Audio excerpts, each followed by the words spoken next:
And hello everyone, welcome back to another episode of Access Channel Comics. I am your host, D Banks, Corey Banks, coming at you for episode 4. Woo! Always wanted to do that, Access Channel Comics.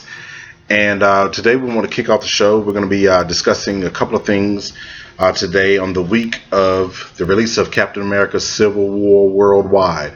That is right, this coming Friday, Captain America Civil War comes out, the third chapter of the great Captain America filmology in the Marvel Cinematic Universe. I look very forward to that. As I told you, when I was a kid, I was huge into Captain America. You know, it was something that stood out about him.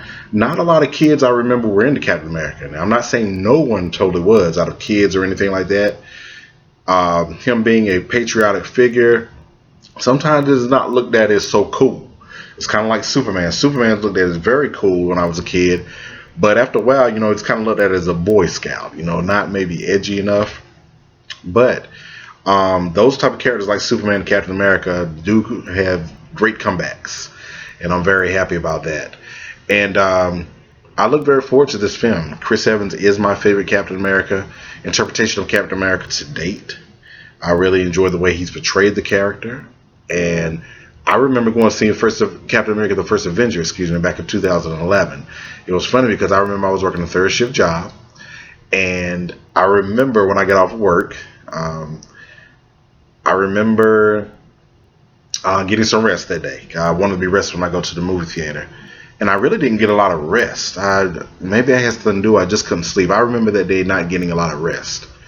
And I remember I was like, oh man, I said, I don't even know if I want to go to the movie now. Of course, I wanted to see Cap for a couple of reasons. I was kind of concerned. I said, is the public going to take Captain America very well? Now, keep in mind, some people may look now like, of course, it's Marvel. Keep in mind, at this time, this was like Marvel's 4th movie coming out. And that was kind of on the street, but still, it wasn't this big climactic thing yet. You know, they had Iron Man came out, did very well. Iron Man 2 did very well, but wasn't critically received very well. Thor came out and did well, but at times wasn't totally critical received very well. But Captain America, the First Avenger, has something different about it. It had not only depth, it was great writing in that film. Joe Johnston directed it. And Joe Johnston really knows how to do period pieces, and he did a great job in that film. And it had great humor. Had a great cast, you know, like Chris Evans, Tommy Lee Jones, Haley Atwell, and many others. And it was a great period film. And going back and looking at it, I remember that day being in the theater, and I was in one of those theaters that was kind of wide. You know, some theaters you got just kind of like the narrow seating, and these are the seats, but some kind of got like seats are stretched out. I was the one stretched out, and I looked, and even though it wasn't sold out, still, it was still a lot of people. And I was just thinking, that's the afternoon. Imagine how it's going to be on the weekend. And I'm not saying it made the Dark Knight's box office numbers or the Avengers box office numbers, but it still held its own. There were a lot of patriots in the crowd. I remember a lot of old war people were in, you know, the military had stuff, and that really warmed my heart. You know, my grandfather served in the military, and I know a lot of other people I know served in the military. You know, some, you know, gone on home, you know, and God bless their souls. And some of them, people I still know who's retired from the military are still in, and that's what it's all about. You know, Captain America is that relatable. That's the cool thing about the superhero genre. You got those characters who people can relate to. And I enjoyed the movie, and I'm proud to own it in my collection. It's something I still watch every once in a while. And then I remember wondering, I was like, another thing I was worried about is coming out the second week right after the final Harry Potter movie. And any Harry Potter movie, you'll kind of be concerned about that, but it actually came in number 1. It beat Harry Potter out for number 1, and it was great to see. And 3 years later, Captain America: The Winter Soldier came out. What can I say about that film? I remember saying this is not one of the only, it's not only one of the greatest superhero movies ever made of a comic book movie. That's one of the greatest movies ever made, period. And I still say that today. Winter Soldier was so very well developed. I say, along with The Dark Knight, it is the realest out of the superhero films. You know, the writing, the wit, the humor, the suspense, the thriller. It's like an old espionage type of movie. And that's the cool thing about Marvel. How they make their movies, they got something for everyone. You know, whether it's the mechanic type guy like Tony Stark, The military guy, the espionage type thing like Captain America: The Winter Soldier, whether it's the heist movie like Ant-Man, whether it's the space type of thing like Guardians of the Galaxy, and that's the cool thing.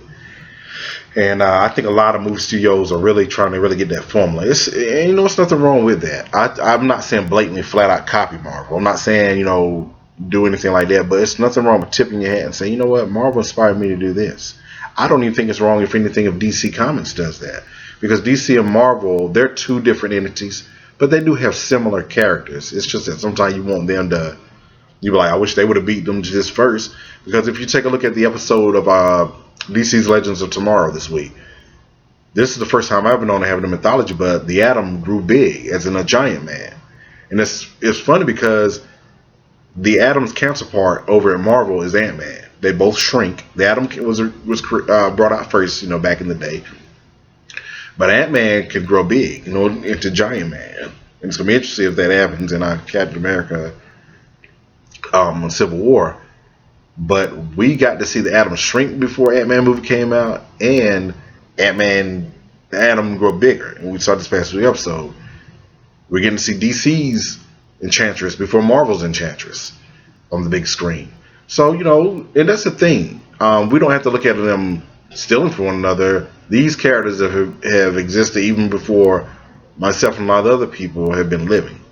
And that's the great thing about it. And that's what brings me back to the thing of bringing up the superhero genre as a whole today. There's been a lot of talk lately, a lot of speculation, whether you're talking about DC Comics or you're talking about Marvel, that is the superhero genre.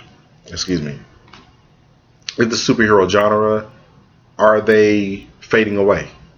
Are comic book movies finally reached this peak and peaked out, and are they dying? And you think about it. Some people were like, that's a stupid question. Really, it is not. You got to think about the comic book industry itself. It has had its ups and downs. Back in the day, comic book movies started out similar to what the comic book movies of the 2000s, the films did. In 1998, Blade came out, starring Wesley Snipes. There were many people who didn't know Blade was a comic book movie. There were a lot of people thought it was just an action movie, like you compare it to like a Rambo, or something like that, or a Terminator movie, science fiction movie. But came to find out it was Marvel. This was the time after DC's movies, such as the Batman franchise and Superman franchise before, that aired out. The Batman franchise, that great franchise, came crashing down with Batman and Robin. And even George Clooney apologized to fans for that years later. But then in 2000, the X-Men came out, Bryan Singer's X-Men, and it did very well. And people started thinking, maybe there's something to these comic book movies. And that's what got a lot of people thinking. Then you start to seeing them come out. Spider-Man hit mainstream. Some years later, Batman Begins came. The first time we really ever heard the word reboot. Now, reboots have been done before Batman, but Christopher Nolan really put it on the map where people to this day, here we are, 11 years later, people are still saying the word reboot.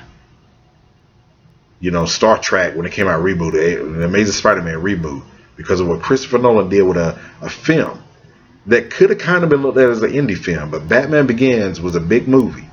It didn't gross the most money in the world, but it relaunched arguably the greatest superhero of all time back in the theaters. Most definitely one of the top superheroes of all time, and one of the most popular, and that's Batman. Now go to the comic books themselves. And with that said, with these comic book films themselves, back in the olden days when they first got started, a lot of people didn't want to take the chances with comic books. They were just known little comic strips. Then Jerry Siegel and Joel Shuster, created a creation. It's called Reign of the Superman. A villain. And if you go back and look how they inspire each other, this is DC and Marvel fanboys always going at it, who copying who. Well, the first ever Superman actually had a bald head. Also a telepath. And for many of you don't know, Superman is still a telepath. Look at the movie they brought out years ago, Superman versus the Elites. You know what I'm talking about. He just doesn't use that a lot. But he was bald headed and a telepath. Any inspiration right there? Think about Professor Xavier, the X-Men. And that's the thing. No, I'm not here saying Stan Lee stole Jerry Siegel and Joe Shuster's idea, but there was some inspiration there. Also from the Doom Patrol inspiring the X-Men, possibly. I'm saying that's guaranteed. But then Superman was a good guy, hair on the head and everything, inspired by the athletes, guys in the circus with the suits, the trunks over the tights. And that's the thing about it. It became very high. You had Batman then come out, the polar opposite of Superman.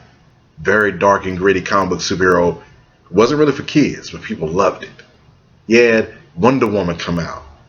You had Aquaman and Green Arrow come out in Fun Comics back in 1940, 1941.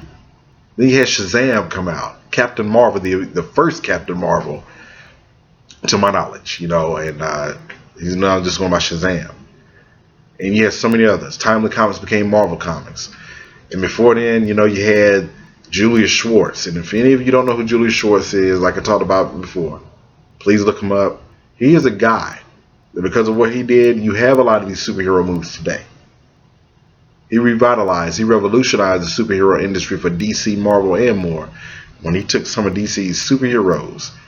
Keep in mind, you think that stuff won't die away? At this time, comic books themselves were almost going kind of on the direction of obsolete. But Julius Schwartz thought of an idea and said, you know what? We got the Flash. Great character, Jay Garrick. And a lot of people know who that is, for the Flash TV show. But how about we bring out a new version of the Flash with a sleeker costume? A lot of kids can relate to that. It's the greatest age right now of all time. In the 1950s, the space age, science. How about we bring out a Flash named Barry Allen? I'm pretty sure a lot of you know who that is. How about we bring out a new version of the Green Lantern? Kids, yeah, they were into magic, but they're more into the cosmic, the space age. How about we bring out a new Green Lantern called Hal Jordan? How about we bring out a new Hawkman, a new Atom? And this is the Atom you see of today, like Ray Palmer, who could shrink. You see, the industry came back up.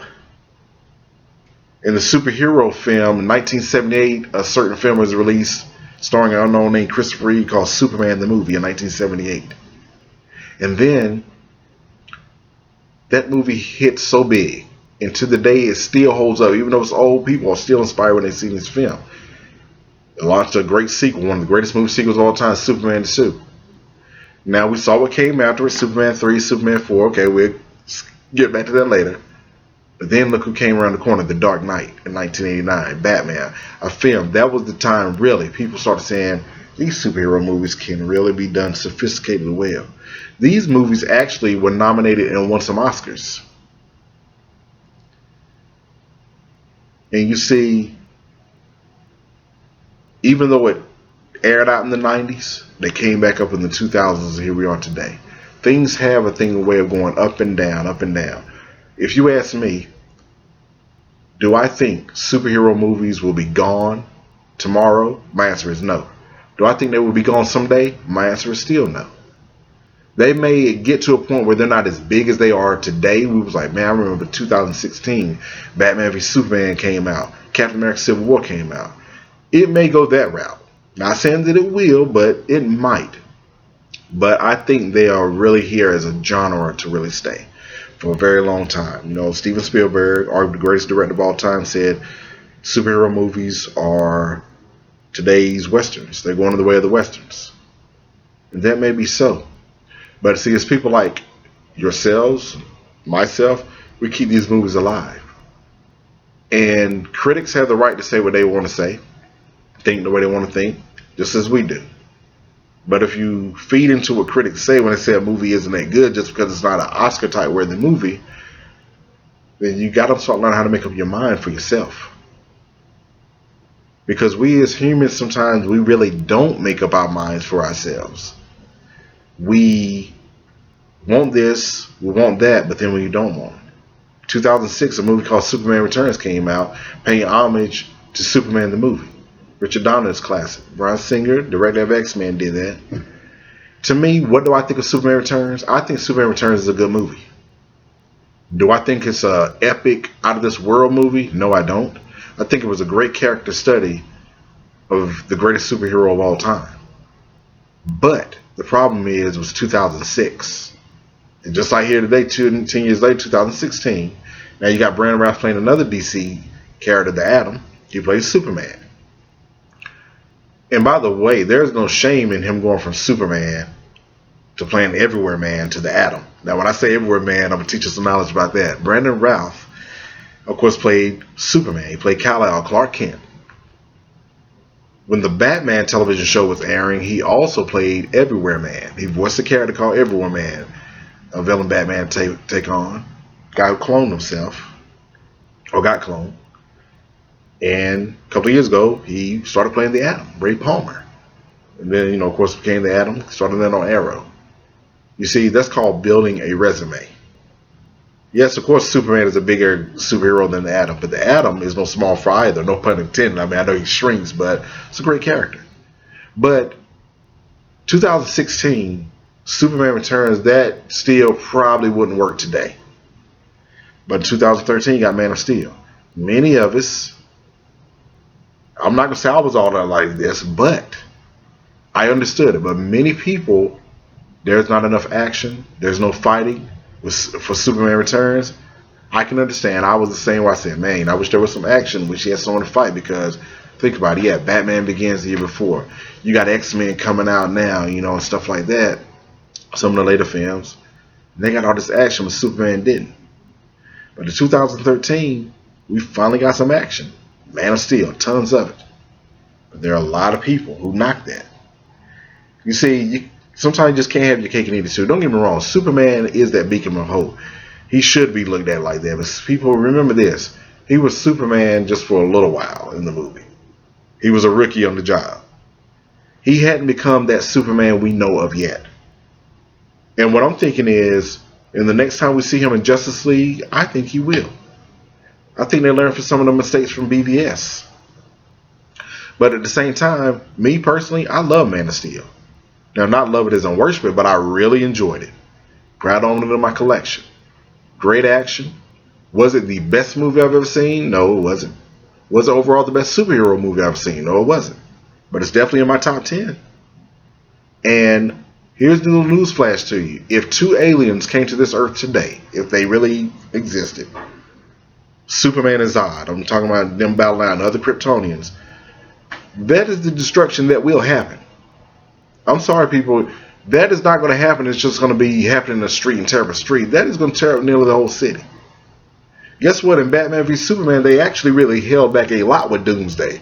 Because in comic books, and even animation, Doomsday does way more damage, even more than the Kryptonians did in Man of Steel.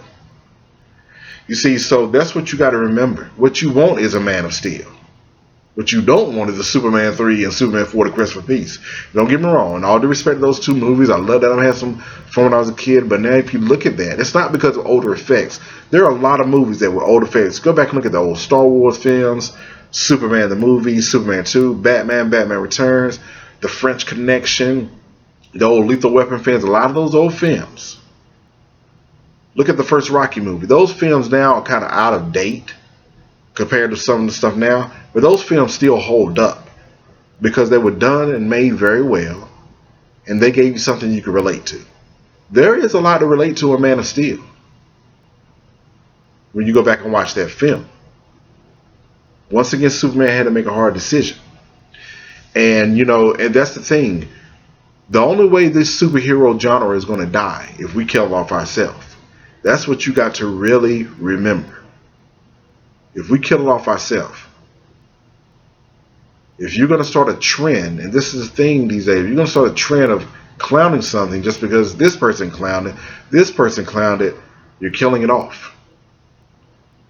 There were a lot of people who did not like the fact that Hugh Jackman got cast as Wolverine a long time ago. You may not admit it now, but a lot of people didn't. A lot of people didn't like, before that, Michael Keaton got cast as Batman. Heath Ledger got cast as the Joker.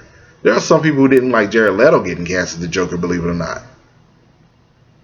Me, I didn't really have a problem with too many other choices. Some of these guys I was learning about back then. Definitely happy to see Jared Leto get cast as the Joker. I was wondering who's going to be the next in line for that. But and most certainly everybody remember the Ben Affleck thing. But see, you have to give things a chance. And that's the thing about the superhero genre. Believe it or not, there were some people who was against Chris Evans being Captain America. But look how this has turned out. It's turned out to be wonderful because they thought he could just do a Human Torch type thing. We have to remember, Chris Evans has been in tons of superhero movies. The guy's a veteran in it. He and Brandon Routh came in as the #1 guys who's been in the most superhero type genres. Keep in mind, Chris Evans has been in 2 Fantastic Four movies. He's been in the Captain America movies, the Avengers movies. He's even made a cameo in Thor: The Dark World when Loki was doing his thing. He's played in the movie Push. I think that's based off a comic book. He's voiced Casey Jones on TMNT, the animated Turtles movies from years ago. He's played in The Losers from Vertigo DC Comics. He's been in a lot of stuff. And see, in my opinion, if anybody deserves a lot of that money, as one of the highest paid actors, is definitely Chris Evans, because he's done a lot of other tons of other work besides superhero stuff also. So I like to tell people to keep that in mind. And that's why I think it is so very important for us to support the genre. It's the same thing if you're a basketball fan, even if the NBA and college basketball is not at the level it used to be. If you really wanted to stay, if you really wanted to be here, man, support it. Same thing with WNBA, same thing with the NFL, Major League Baseball, professional wrestling, whatever. A lot of it may not be as big as it used to be, but you have so many ways for your voices to be heard, and that's social media. Whether it's YouTube, Facebook, Twitter, whatever, whenever.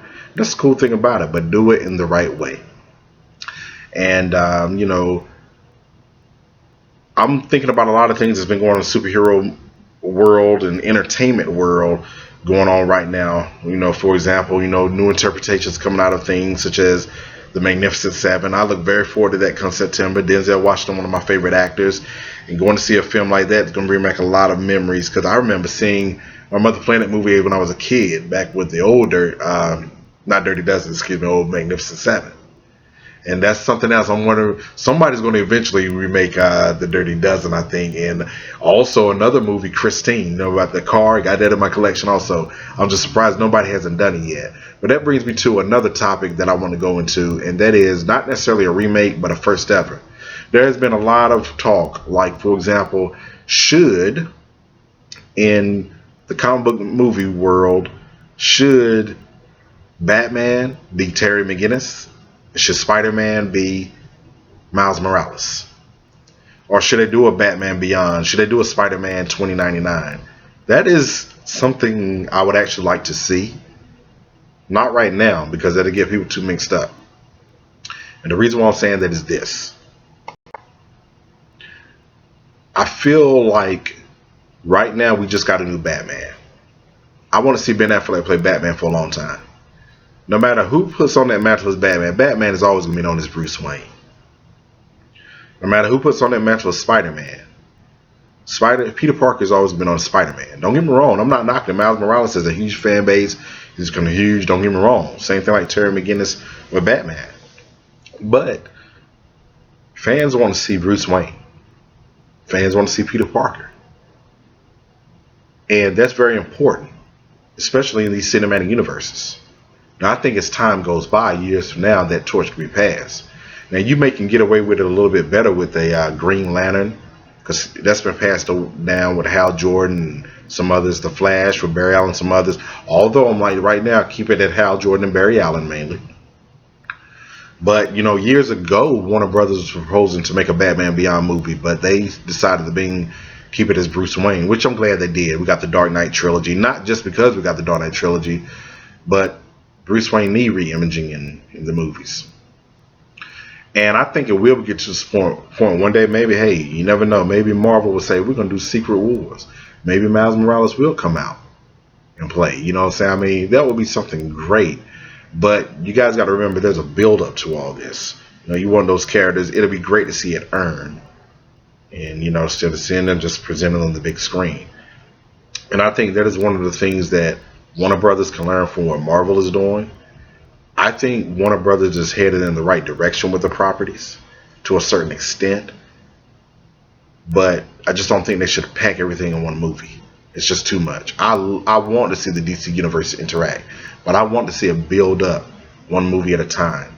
I mean, imagine seeing in a Batman movie, then before you know it, you see another billionaire show up as an Oliver Queen, or something like that. Or imagine you know, the Flash saying, "I know a guy." He steals from the rich, gives to the poor, inspired by Robin Hood. Everybody be like, "Oh, he's talking about Green Arrow." That'll be some fascinating stuff, and that's the cool build up about it. Those are the Easter eggs and the build up should be doing. I think that's one of the things that Marvel does so well. And how Marvel can bring little characters and get them known even bigger. I mean, let's be honest, Ant-Man before last year, Ant-Man was still getting laughed at. A lot of people did not think Ant-Man, despite Marvel's great reputation, didn't think it was going to be huge. Some people was even wanting to fail. I didn't. I said, you know what? I was laughing years ago when they talked about Ant-Man, but now that I see what they did with the Avengers and got to know more about Ant-Man, I really enjoy it, man. I enjoy Hank Pym's story, and I enjoy Scott Lang's story just as much. And I love the way the new Ant-Man suit is looking in Captain America Civil War. So this is just something I'm sitting here like, I'm just going to go to the theater and just enjoy myself. I love the line where he tells Black Widow, I really don't want to hurt you. And Black Widow was like, really? You won't, And that's the cool thing. And that's what I love about Scott Lang, this version of Scott Lang. I love about Paul Rudd. He brings so much great energy to the movie. He's getting out, "Oh man, Captain America, this is awesome." He's like a kid all over again. And that's another cool thing about a relatable superhero like that, because this guy served time, stuff, and he's just trying to do best and do what's best for his daughter. Very great, positive role model in front of her, and that's a great thing. And so that's what's so great about the things that are coming out. And that's why I'm like this. If you are a superhero into the superhero flicks, go out and see them and everything. Learn about the history of them also, because there's so much great history. You'll be amazed how many times you'll be like, man, I thought first so and so was the first Captain America, but you'll find out that there was another Captain America before Steve Rogers.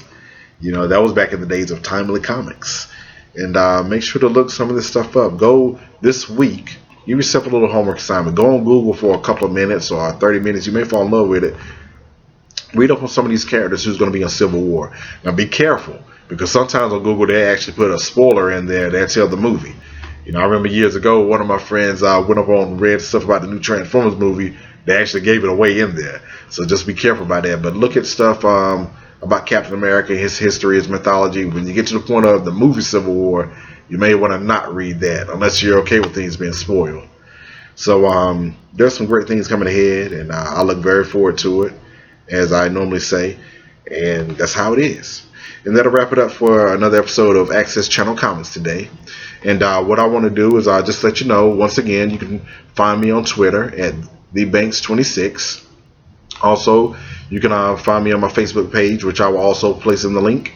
And I greatly appreciate that. And also, furthermore, I will be loading up a new episode this coming Saturday. My episodes are loaded up on Tuesdays and Saturdays for now, and I do look to increase. So, hey, like always, I always encourage you, hit that subscribe button. Enjoy yourself in this life. And hey, whatever is your passion, make it happen. And always remember, at Access Channel Comics, we thank you. And there are many, there are few, but there are none like you. Peace.